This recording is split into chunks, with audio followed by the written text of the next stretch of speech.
अस्सलाम वालेकुम। सेठी से सवाल के साथ मैं हूँ सैयद आयशा नाज। मेरे साथ मौजूद है नजम सेठी साहब। अस्सलाम वालेकुम।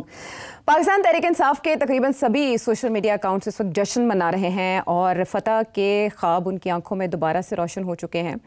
इससे पहले जो मायूस थे जब पाकिस्तान तहरीक इंसाफ के कारकुनान और लीडर्स को सजाएं सुनाई गई और उसके बाद हमने देखा कि बेदखल हो गया अपोजिशन लीडर, सेनेट से भी, नेशनल असेंबली से भी, तो ज़्यादा ही घुटन ज़दा माहौल था। लेकिन आज सुप्रीम कोर्ट से एक बड़ी खबर आई, वो ये कि 9 मई के 8 मुकदमात में बानी पीटीआई की ज़मानत मंजूर कर ली गई है और अब सलमान सफदर साहब जो कि पाकिस्तान तहरीक इंसाफ के वकील हैं, उनके बकौल बस एक पेशी की मार है उनकी रिहाई और उसके बाद वो रिहा हो जाएंगे। अच्छा, उनको और अलीमा खान साहिबा को दोनों को ही बड़ा करीब लग रही है मंजिल के जल्द बानी पीटीआई जेल से बाहर होंगे, अडयाला का दरवाज़ा खुल जाएगा। लेकिन जब ये खबर सामने आई तो माजी करीब में सेठी साहब का एक तज्जिया याद आया जिस पर तब तो ये कहा गया कि ऐसा हो नहीं सकता, हनूज दिल्ली दूर है, ऐसा कोई प्लान नहीं है। लेकिन सेठी साहब ने क्या कहा था मई के महीने में, पहले आपको वो सुनवाते हैं। मैं ये समझता हूँ कि अब जो मैंने बात कही थी 3 माह 4 माह पहले, आपने अभी जिसे कहते हैं चुंडी वड्डी मैंने कोई गल नहीं, मैं समझता हूँ कि बात आगे बढ़ गई है। तो वो 3 महीने नहीं वो हो जाना था, मगर थोड़ी सी और इश्यूज बनने शुरू हो गए, फिर ये इंडिया वाला मामला शुरू हो गया। तो आई थिंक कुछ इम्कान है कि कोई बात आगे बढ़ सकती है।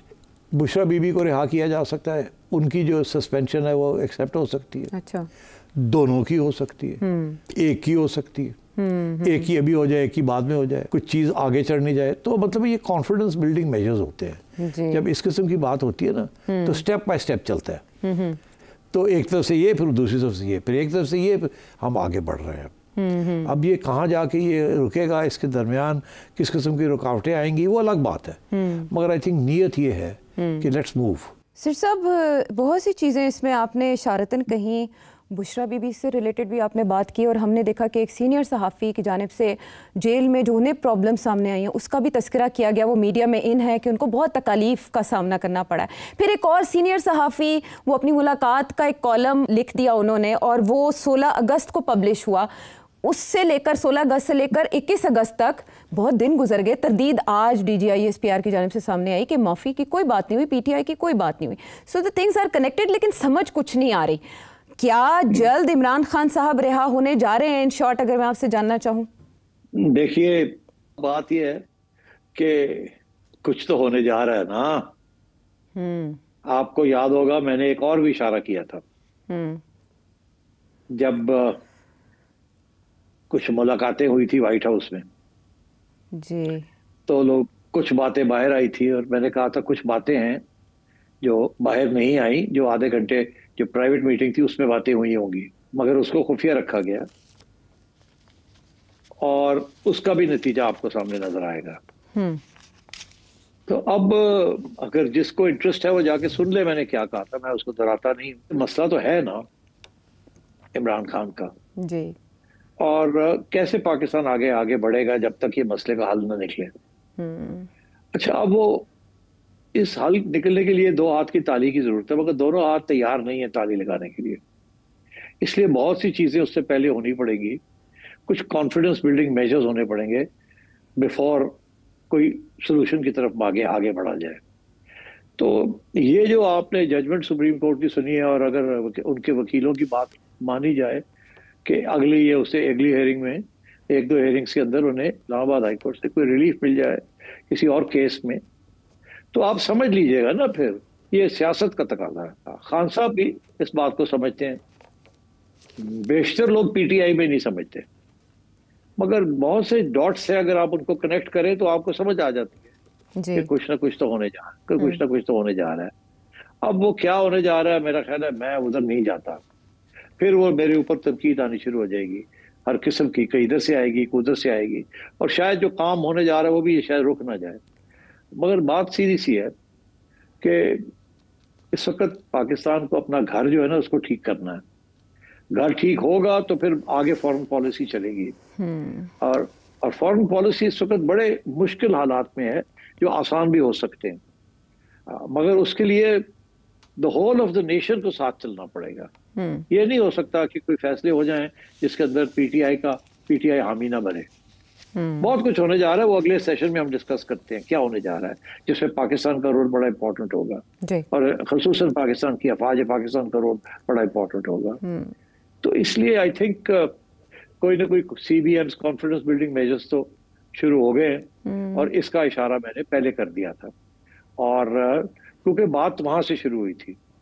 तो अब सूरत हाल ये है कि आहिस्ता आहिस्ता आप देखें जो भी फैसले आते हैं जुडिशरी के, आप समझिएगा कि those are decisions in the right order और उसको वहां उसी हद तक उसको इंटरप्रेट करना चाहिए, ना उससे कम ना उससे ज्यादा। मगर अभी कोई सेटलमेंट नहीं होने जा रही, अभी कोई रेजोल्यूशन नहीं होने जा रही, अभी इब्तिदा है to move towards an idea of a resolution. इससे बहुत से मुश्किलात हैं, खान भी पीछे नहीं हट सकता, एस्टैब्लिशमेंट भी पीछे नहीं हट सकती। तो कैसे आगे बढ़ना है, तो छोटे छोटे कदम उठाने पड़ेंगे आहिस्ता आहिस्ता और वक्त लगेगा, बेबी स्टेप, और वो वक्त जो है 2-3 साल लग सकते हैं, मगर वो आहिस्ता आहिस्ता काम चलेगा। 2-3 साल जेल से बाहर आने में लग सकते हैं या मामलात आगे बढ़ाने में लग सकते हैं? देखिए अभी आपने बात की बुशरा बीबी की जी। अच्छा, मेरा ये मौक़िफ़ रहा है कि बुशरा बीबी जब बनी गाला गई थी तो बिहाइंड द सीन्स उनका इत्तेफाक था कि हाँ ठीक है मुझे बनी गाला ले चले। मेरा मौक़िफ़ ये था कि बनी गाला इसलिए लेके गए उनको क्योंकि वहां बातचीत करनी थी खुफिया। वो जेल में तो खुफिया बातचीत नहीं हो सकती ना, आना जाना मुश्किल हो जाता। तो फिर उसके बाद जब उनको तब्दील किया बनी गाला से टू जेल, तो उस वक्त बहुत से शक शुबात शुरू हो गए थे लोगों के जहन में कि शायद बुशरा बीबी मिल गई हैं, कोई मुका कर रही हैं। इसलिए फिर मेरा ख्याल है उनकी अपनी रिक्वेस्ट थी कि इनको हटाया जाए, यहाँ से वापस जेल कर दिया जाए, और जो बात आगे बढ़ाना चाह रहे थे वो रुक गई थी, इसलिए वो डेडलॉक हो गया था, तो वो फिर उनको वापस भेज दिया। अब ये जो सारा माहौल बन रहा है कि जी वो उनकी जेल कंडीशंस ठीक नहीं है, उनको ये तकलीफ है, उनको वो तकलीफ है, उनको C क्लास पे रखा वगैरह वगैरह, आप समझिए कि ये इशारे हो रहे हैं कि या तो उन्हें बनी गाला तब्दील कर दिया जाए या अस्पताल तब्दील कर दिया जाए। तो मतलब इस किस्म की पहले ग्राउंड ब्रेक बनाई जाती है, ठीक, और वो ग्राउंड जो है वो मीडिया बनाता है। PTI तो उनको भी इशारे हो गए हैं, वो भी शुरू हो गए हैं। तो आज जहां तक खान साहब का मसला है, मेरा ख्याल है कि फौरी तौर पे मुझे रिहाई नजर नहीं आ रही खान साहब की, फौरी तौर पे। मतलब है कि वो कह रहे हैं 1 घंटे की बात है तो उसके बाद वो रिहा हो जाएंगे, मेरा नहीं ख्याल ऐसे होगा। अगर हो जाता है तो आप समझे कि बात और भी आगे बढ़ गई है, मगर मेरा ख्याल है कि ये थोड़ा और वक्त लगेगा। पहली स्टेज पे बुशरा बीबी की सहूलतें कुछ कायम की जाएंगी। तो that is way we are, और इसमें खान साहब इज फुली ऑन बोर्ड। और खान साहब ने जो कॉम्प्रोमाइज की है, मैं आपको बता देता हूँ, खान साहब ने कॉम्प्रोमाइज ये किया कि सेनेट के अंदर उन्होंने वो बंदा लगा दिया, लीडर ऑफ द ऑपोजिशन, जो कि एस्टैब्लिशमेंट के बड़ा करीब है जी। याद है उन्होंने भी आके कहा था बात बढ़ रही है, बात आगे चल रही है जी, फिर उन्हें शट अप कॉल आ गई और वो वो पीछे हट गए। तो बात वो सही कह रहे थे, मगर उस वक्त शायद प्रीमैच्योर थी थोड़ी सी बात। तो इसलिए उनको वहां खान साहब ने कर दिया कि ठीक है जी, बात करने के लिए आप हैं, और आपको और हमें ये इंप्रेशन देने के लिए कि मैं तो हार्ड लाइन ले रहा हूँ, तो उन्होंने किसी और को नामजद कर दिया नेशनल असेंबली में, Mahmood Achakzai, anti establishment. Anti establishment.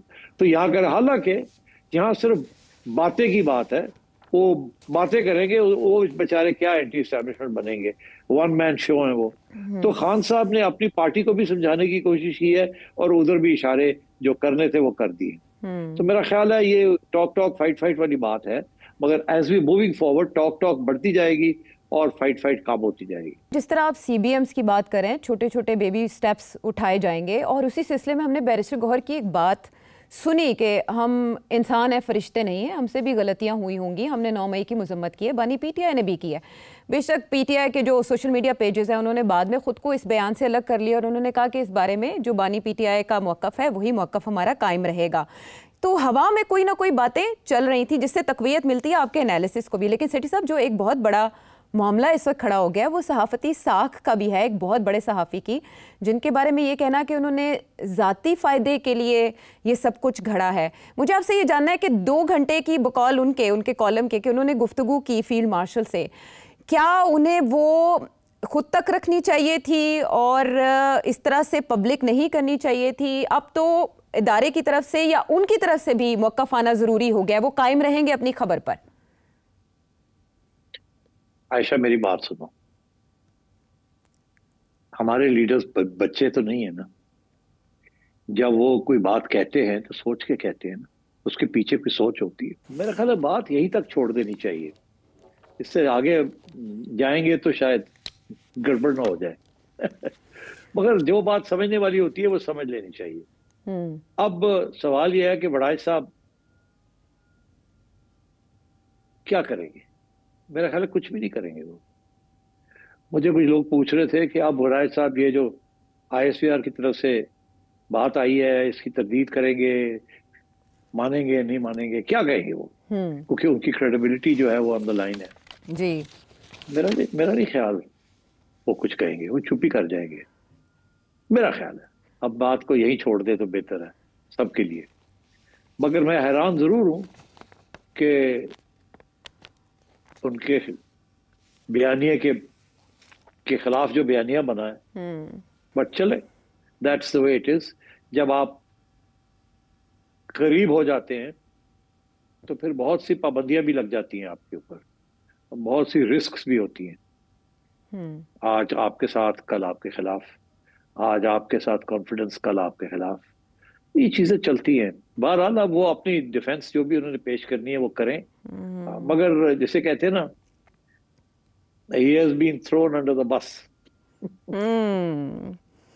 कुछ तो कहना होगा वरना खामोशी तो। मेरा नहीं ख्याल, मेरा ख्याल है कुछ नहीं करेंगे, बेचारे उठेंगे अपना झाड़ेंगे और बैठ जाएंगे, झाड़ेंगे और बैठ जाएंगे। बड़े मंजे हुए खिलाड़ी हैं वो, समझदार हैं और कॉशियस आदमी हैं। हाँ। और ऐसे नहीं उन्होंने ये लिख दिया था। और भी बहुत से मामला अब आलमी करतास पे क्या की बात करेंगे एक ब्रेक के बाद।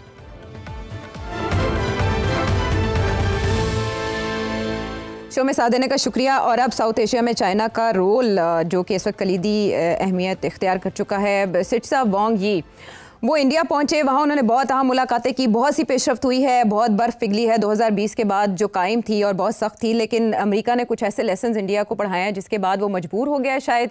जो ये सख्तियाँ जो पहले दोनों के ताल्लुकात में थी अब वो मेल्ट होती दिखाई दे रही हैं। लेकिन चाइना एक तरफ अफ़गानिस्तान के साथ भी बात कर रहा है, पाकिस्तान को साथ मिलाकर, फिर पाकिस्तान भी उनके वज़ीर ख़ारिजा आए हैं। सो क्या मैसेज है इस वक्त खित्ते में चाइना की तरफ से कंट्रीज़ को? चाइना का कोशिश है कि एक साउथ ब्लॉक बन जाए जिसकी लीडरशिप चाइना के पास होगी। उस प्लान के रास्ते में अमेरिका ने इंडिया को खड़ा कर दिया था। उसको क्वाड का हिस्सा बना के जापान, ऑस्ट्रेलिया, अमेरिका अपने साथ मिला के चाइना के खिलाफ साउथ चाइना सी में महाज बनाना चाह रहे थे और डिफेंस पैक्ट बना लिया था और ट्रेनिंग शुरू हो गई थी, एक्सरसाइजेस शुरू हो गई थी इन द इंडियन ओशन और इंडिया बड़े मजे से चल रहा था वहां और मोदी और ट्रंप की दोस्ती की बड़ी बातें हो रही थी। फिर ये सारे नई चीज शुरू हो गई, यूक्रेन का मामला सर पे आ गया और मसला हल नहीं हो रहा था।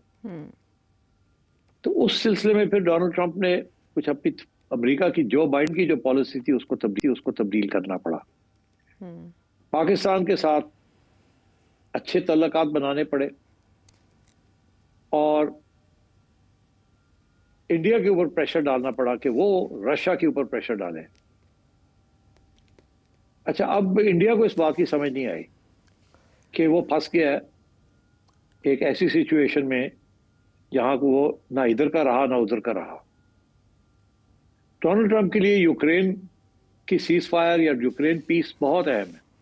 उसका जेन्युइनली ये ख्याल है कि बाकी चीजें तो अपनी जगह पे, मगर अगर ये हो गया तो उसको नोबेल प्राइज मिल सकता है। अब वो ऑब्सेस्ड है to get the Nobel prize.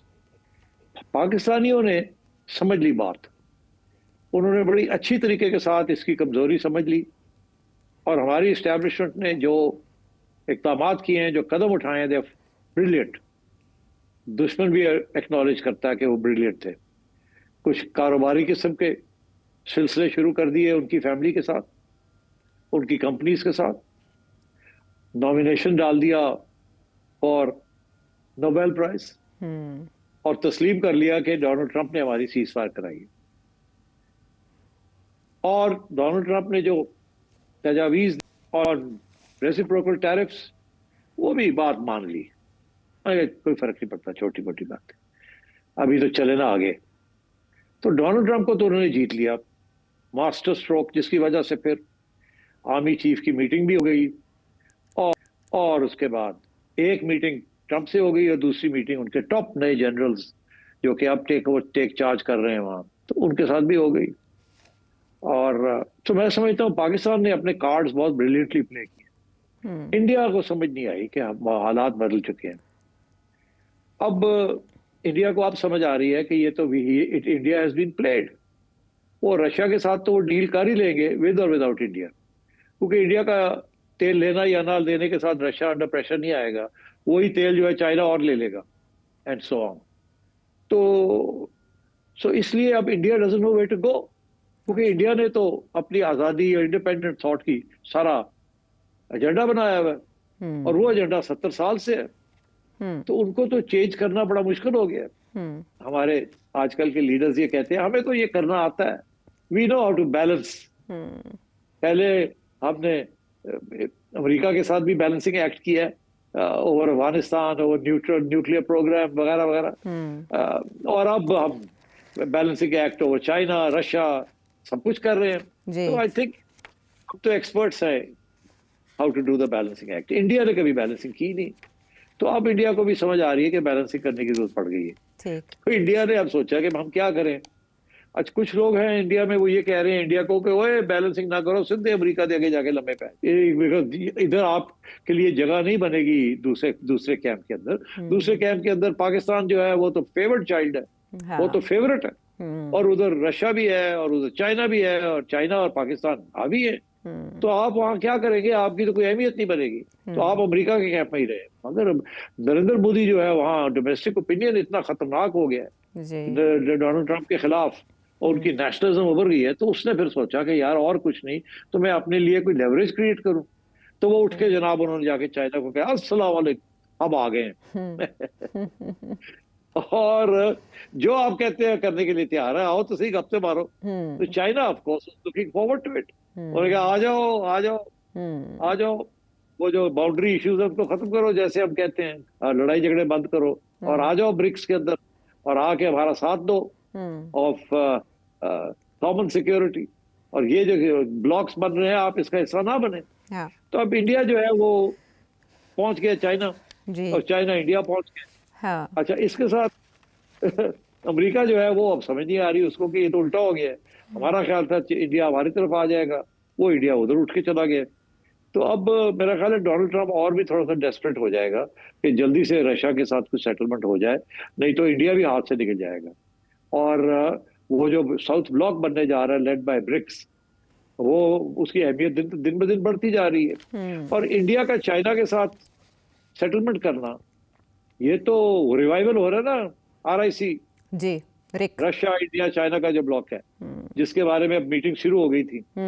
वो काफी अरसे से वो सोए हुए थे, अब फिर से वो एक्टिव हो गया। तो मेरा ख्याल है कि इंडिया जैसे कहते हैं ना लेट अराइवल है डिपार्चर लाउंज में, और अब अगर पहुंच गया और अब वो हाथ पैर मारेंगे किसी तरीके के साथ कि वो ये साउथ का जो ब्लॉक है इसके अंदर भी उनकी कोई अहमियत हो। मगर मैं समझता हूँ अभी वहाँ जो अहमियत है वो चाइना की है, पाकिस्तान की है और रशिया की है। तो रशिया हेल्प करेगा इंडिया को, इसमें कोई शक नहीं है कि इंडिया भी आ जाए। मगर इसके साथ जो इंटरेस्टिंग चीज़ ये है कि अब इंडिया को पाकिस्तान के साथ ये न्यू नॉर्मल शॉर्मल की नॉनसेंस बंद करनी पड़ेगी। ठीक, बिकॉज अगर ये न्यू नॉर्मल वाली बात रखी तो फिर ये इस ब्लॉक का हिस्सा नहीं बन सकता, because the leader of this block is China, right, and China is as they say ironclad Pakistan, और वो पाकिस्तान को और भी मदद करेगा। एक तो ये बात। दूसरी बड़ी इंपॉर्टेंट डेवलपमेंट, पाकिस्तान का इस वक्त मसला क्या है अफगानिस्तान में? चाइना और पाकिस्तान का एक ही मसला है जी, और वो क्या है? वो ये है कि टेररिज्म। जो पाकिस्तान के खिलाफ जो टेररिज्म हो रही है उसका नुकसान चाइना को हो रहा है, पाकिस्तान को तो हो ही रहा है, बंदे मारे जा रहे हैं। पर चाइना की जो सारी इन्वेस्टमेंट्स हैं पाकिस्तान के अंदर, सिपेक की, वो उनको नुकसान पहुंच रहा है। तो चाइना का बहुत सख्त इंटरेस्ट है कि अफगानिस्तान को न्यूट्रलाइज किया जाए और टीटीपी और बीएलए जो है इनको फारग किया जाए। और इनके सबसे बड़े सपोर्टर्स जो है टीटीपी के और बीएलए के, वो इंडिया है जी। तो आई थिंक अब इंडिया के ऊपर चाइना जो प्रेशर डालेगा कि न्यू नॉर्मल का नॉनसेंस बंद करो और अपना हाथ निकालो from helping the TTP and helping BLA, तो मेरा ख्याल है कि इंडिया को अब समझ आएगी कि ये न्यू नॉर्मल और जिस किस्म की उसकी फॉरेन पॉलिसी थी इन द रीजन, ये नहीं चलेगी। और अब वो अमेरिका के पास वापस जाएगा तो डोनाल्ड ट्रंप जो है वो माफ नहीं करेगा कि आप उठ के चले गए थे चाइना के पास। तो इंडिया को अगर उसने साउथ ब्लॉक में आना है तो पाकिस्तान के खिलाफ टेररिज्म बंद करवानी पड़ेगी और अपना हाथ निकालना पड़ेगा from BLA and from TTP. Number 2, अगर अफगानिस्तान चाहता है कि वो एक उसकी रिकग्निशन हो, चाइना ने जो शुरू किया है मामला और जिसको पाकिस्तान को साथ लेके चल रहा है और रूस को बनाएगा, कि अगर अफगानिस्तान ने nation state, normal nation state बनना है तो उन्होंने ये टेररिज्म की एक्सपोर्ट बंद करनी है। और अब टीटीए की जो हुकूमत है उनकी तरफ से भी बयान आ गया है कि हमारे जमीन से कोई टेररिज्म नहीं होगी।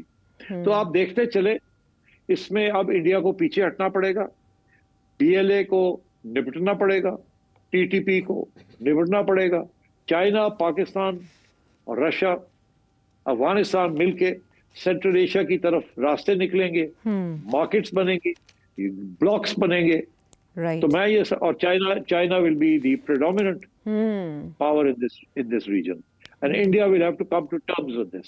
सर साहब, आपके एनालिसिस से तो ऐसा लगता है कि खित्ते के दो बड़े मसाइल यानी इंडिया और चाइना का जो तनाज़ा है और फिर इंडिया और पाकिस्तान का जो तनाज़ा है वो हल हो सकता है, like many problems in one solution. और चाइना अभी होस्ट करने जा रहे हैं तियानजिन में head of state conference SCO, जिसके लिए इंडिया अनाउंस कर चुका है कि नरेंद्र मोदी जी भी उधर जाएंगे, तो शहबाज शरीफ साहब भी वहाँ होंगे। तो क्या चाइना की थपकी से साइडलाइंस पे ये बड़ी मुलाकात भी हो सकती है? बिल्कुल हो सकता है, बहुत कुछ हो सकता है। अब डिपेंड करता है कि नरेंद्र मोदी को समझ आ रही है बात के नहीं आ रही।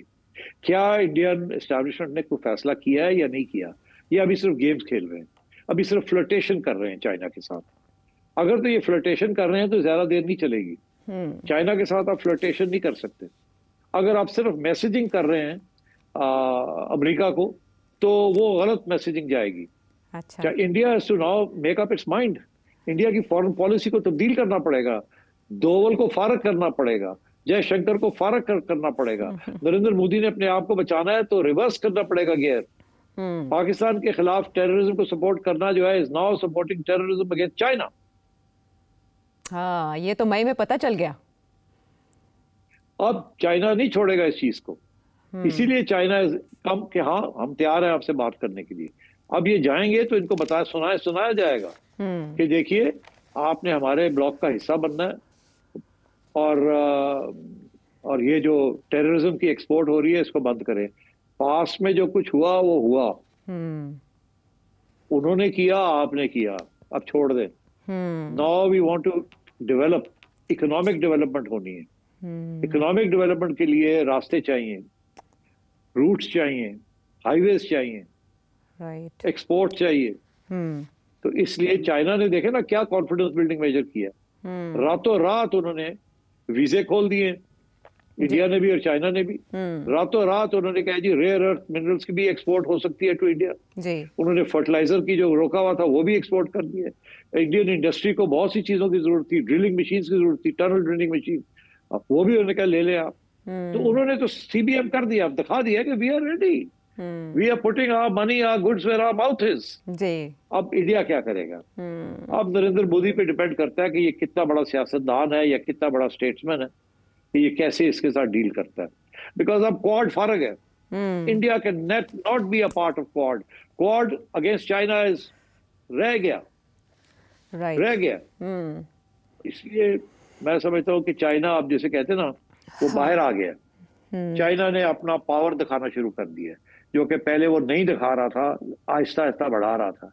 अब उसने दिखाना शुरू कर दिया, अपने हथियार भी दिखाने शुरू कर दिए, अपने सैटेलाइट्स भी दिखाने शुरू कर दिए, अपने सी वेसल्स भी दिखानी शुरू कर दी। अभी हाल ही में उन्होंने वो भी दिखाया आपको, तो उन्होंने तो टैंक की गन्स लगा दी हैं सी वेसल्स के ऊपर, जो कि कोस्टल कोस्ट को अटैक कर सकती है। वो ताइवान के लिए उन्होंने बताया कि अगर ताइवान में लैंडिंग करनी पड़े या करना पड़े तो क्या करें। तो चाइना हैज कम आउट, और चाइनीज स्पोक्समैन बड़े खुल के कह रहे हैं कि अब game is over, we are out there now, अब we are now number 1 and we are going to show you. तो मेरा ख्याल है डोनाल्ड ट्रंप ने भी मिसकैलकुलेट किया है, नरेंद्र मोदी ने भी मिसकैलकुलेट किया है। अब China the giant is out. Right, चीनी ड्रैगन जो है वो इस वक्त धाड़ रहा है सिर्फ मैसेज रिसीव करने के लिए, अच्छे रिसेप्ट है। और अब नरेंद्र मोदी का इम्तिहान है अंदरूनी और बैरूनी सियासत में वो कितनी पुख्तगी रखते हैं, इसका डिस्प्ले देखा जा सकेगा SCO सेशन में, जो कि 31 अगस्त और 1 सितंबर को होने जा रहा है चाइना में। हम वापस आते हैं एक ब्रेक के बाद।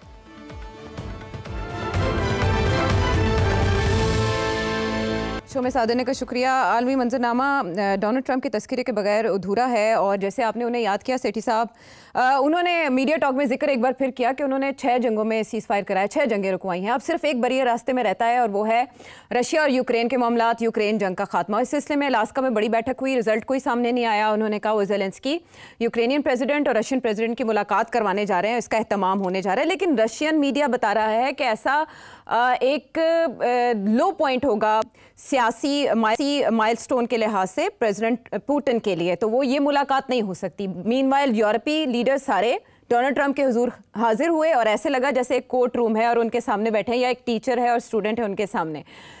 आप होते देख रहे हैं ये मुलाकात, जिसका तस्करा इस वक्त अमेरिकन मीडिया में तो बहुत हो रहा है, लेकिन रशियन मीडिया इसको अभी तक एक्सेप्ट नहीं कर रहा कि ऐसी कोई मीटिंग होने जा रही है ज़ेलेंस्की और पुतिन के दरमियान। देखिए, मेरा ख्याल है कि इतना आसान नहीं है ज़ेलेंस्की और पुतिन की मीटिंग स्ट्रेट हुए। अभी तो यूरोपियंस जो हैं वो भी कहते हैं कि we are part of the Zelensky, और डोनाल्ड ट्रंप जो है वो पीछे नहीं हट सकता।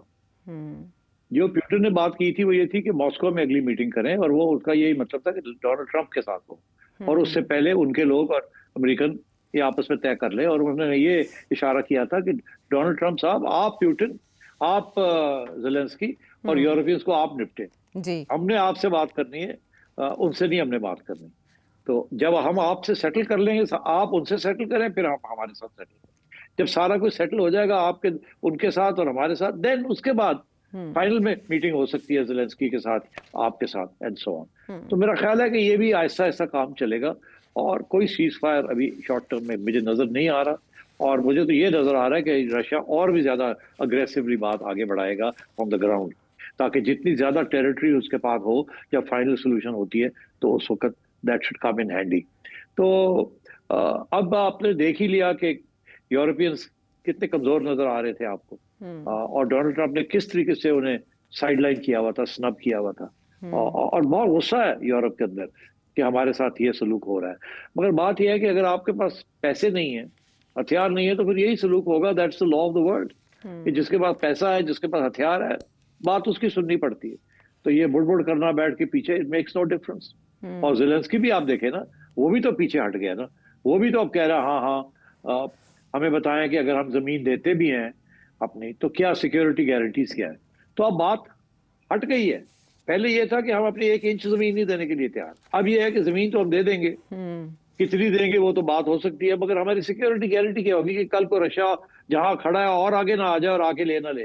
अब वो सिक्योरिटी गारंटीज की बात शुरू हो गई है। अच्छा, अब security guarantees is the main issue. मेरा ख्याल है बाकी चीजें सेटल हो गई हैं कि ये 4 इलाके जो है ये रशिया लेगा। दूसरी बात ये है कि नेटो, यूक्रेन नेटो में नहीं जाएगा, ये डोनाल्ड ट्रंप ने कह दिया है, मान लिया बात रूस की कि ये चारों इलाके आपके, पहली बात। दूसरी बात ये कि नेटो में नहीं जाएगा। अब आई बात, अच्छा अगर ऐसी बात है तो फिर ये किस किस्म का न्यूट्रल होगा जमीन। ये अगर न्यूट्रल जमीन है तो पीस कीपर्स कौन होंगे? क्या यूक्रेन को एक स्ट्रांग आर्मी बनाने की और रखने की इजाजत दी जाएगी या नहीं? पुतिन कहता है नो। तो अब ये सारे जो ये डिटेल्स है ना, these have to be worked out. और इसमें डोनाल्ड ट्रंप ने एक तरफ यूरोपियंस को समझाना है, दूसरी तरफ यूक्रेन को समझाना है, और मेरा ख्याल है उसने काम शुरू कर दिया है। और he is in a big हरी कि जल्दी हो जल्दी। वो उसको फिक्र है कि ये जो बाकी भी सीज फायर्स उसने करवाए हैं ना, ये भी टूट सकते हैं, वो खुद कहता है। और बाय द वे अगर आप डिटेल में जाए, ये बाकी सीज फायर जो कॉन्गो और रवांडा है या आजरबाईजान और क्या नाम है आर्मीनिया का है, ये सारे जो है ना दे फ्लफी, इनमें कोई जानवान कोई नहीं है। ये डोनाल्ड ट्रंप के कहने के ऊपर उनका अच्छा जी चलो सीज फायर कर लें, ये किसी वक्त भी फिर लड़ाई झगड़े शुरू हो सकते हैं। तो वो कहता है जितनी जल्दी वो आयरन इज हॉट, गर्म है, आयरन गर्म है तो अभी लगाओ। अब उसके लिए इज वेरी इंपॉर्टेंट कि यूक्रेन जल्दी जितनी जल्दी हो सकता हो, बिकॉज उसे पता है फलस्तीन के अंदर तो अभी कोई काम नहीं है जो इसराइल वहां कर रहा है और जो आगे करने जा रहा है वो अब बाद में डिस्कस कर लेते हैं। मगर उसको ये बड़ी जरूरी है कि यूक्रेन का मसला तय हो। तो मेरा ख्याल है प्यूटिन भी उसको पता है कि इसको जल्दी है, इसलिए प्यूटिन स्लो जाएगा जी जितना। हाँ, तो ये गेम होती है कि आप जल्दी में, हम स्लो हो जाते हैं ताकि आप ज्यादा कंसीड करें। तो this is what's going to happen now. Let's see क्या होता है, but I think basically long term solution जो है वो नजर आ रही है सबको कि जमीन, ये 4 इलाके जो हैं ये सारे रूस को जाएंगे, नंबर 1। नंबर 2 सिक्योरिटी गारंटीज कुछ मिलेंगी। नंबर 3 के नो नेटो नेड़े नहीं आने देना रूस के बॉर्डर्स से, and the Europeans will have to accept that. ठीक है। अच्छा सिर साहब, ये वाला मामला तो 8 से 10 दिन बाद शायद दोबारा किसी मरहले पे पहुंचे, क्योंकि यूरोपियन लीडर्स की जानिब से ये कहा गया है कि 8 से 10 दिन तक मजीद रब्ता करेंगे और मजीद बातचीत करेंगे, जिसकी तरफ आपने इशारा किया, जहां बेंजामिन नेतन्याहू को वो वॉर हीरो कह रहे हैं प्रेसिडेंट ट्रंप, और ख़ुद को भी इन अ वे कि मैंने भी थोड़ा बहुत इसमें काम किया है जो ईरान के साथ इनका मामला हो। अब वो गज़ा पर कब्ज़े का पहला फेज़ शुरू हो चुका है, बावजूद ये कि आलमी सतह पर तनकीद की जा रही है। रिजल्ट्स क्या होंगे, नताइज, कॉन्सिक्वेंसेस क्या हो सकते हैं इसके? बड़े ख़तरनाक कॉन्सिक्वेंसेस हैं, बिकॉज अगर डोनाल्ड ट्रंप की ये कोशिश थी कि अब्राहम अकॉर्ड्स जो है वो जल्दी से साइन हो जाए, तो वो नहीं होंगे। इस सूरत हाल में वो नहीं होंगे। अब नजर आ गया ना कि डोनाल्ड ट्रंप एक तरफ फलस्तीन, दूसरी तरफ यूक्रेन, वो तवज्जो नहीं देना एक मेजर इशू को, ये दूसरे को, कभी इधर जाता है कभी इधर जाता है। फलस्तीन में तो वो मजबूर है, वो तो जो इसराइल कर रहा है उसको नहीं रोक सकता, वो कोशिश करता है मगर नहीं रोक सकता। वहां तो इसराइल के अंदर अगर कोई बगावत हो जाए, अगर कोई पब्लिक ओपिनियन चेंज हो जाए, या वहां जो कोalition गवर्नमेंट है नेतन्याहू की वो तब्दील हो जाए, वो और बात है। मगर अगले महीने सितंबर में और अक्टूबर में अब यूनाइटेड नेशंस के भी जनरल असेंबली का सेशन है, और उससे धमकियां आ रही हैं कि अगर ये बंद नहीं करता इसराइल लड़ाई झगड़े अपने और सीज फायर नहीं करता, तो लोग पैलेस्टाइन को रिकग्नाइज कर लेंगे। फ्रांस ने भी ये कह दिया, सो ऑन। तो मेरा ख्याल है ये तो बिल्कुल आगे बढ़ रहा है ना, ही डजंट केयर। तो मेरा ख्याल है कि डोनाल्ड ट्रंप ये ना हो कि यूक्रेन में भी कामयाब ना हो और यहाँ भी कामयाब ना हो, तो बिल्कुल ही जैसे कहते हैं बढ़ जाएगा। तो डोनाल्ड ट्रंप के लिए एक बड़े चैलेंजेस हैं आगे। How he will deal with it I don't know, because उसकी आदत है बड़ी जल्दबाजी करने की कोशिश करता है और बाद में वो पूरा अधूरा काम रह जाता है। तो अब ये इसराइल जो है अब नेकेड एग्रेशन की तरफ जा रहा है गाजा को सीज करने के लिए। वहाँ 1 मिलियन पैलेस्टीनियंस हैं, उनको निकाल रहा है, उनको धकेलेगा बाहर, इधर करेगा, मारेगा। और पूरी 60,000 रिजर्विस्ट बुला लिए हैं, लाख की वहाँ फौज है ऑलरेडी।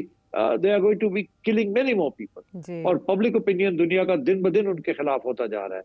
मैं समझता हूँ इसराइल के अंदर भी अब आहिस्ता आहिस्ता पब्लिक ओपिनियन खिलाफ होता जा रहा है नेतन्याहू की।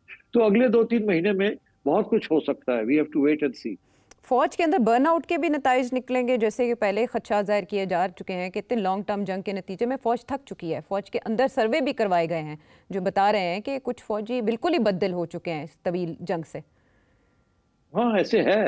देखिए ना, जो ब्लो बैक है जिसे कहते हैं कि फौजी भी तो सुनते हैं ना दुनिया क्या कह रही है, फौजियों की भी तो फैमिलीज है ना, प्रेशर तो है दुनिया का। तो आई थिंक ये नेतन्याहू एक सुइसाइडल किस्म की मिशन पे है, नहीं कामयाब होगा, he will fail. Netanyahu survive नहीं करेगा।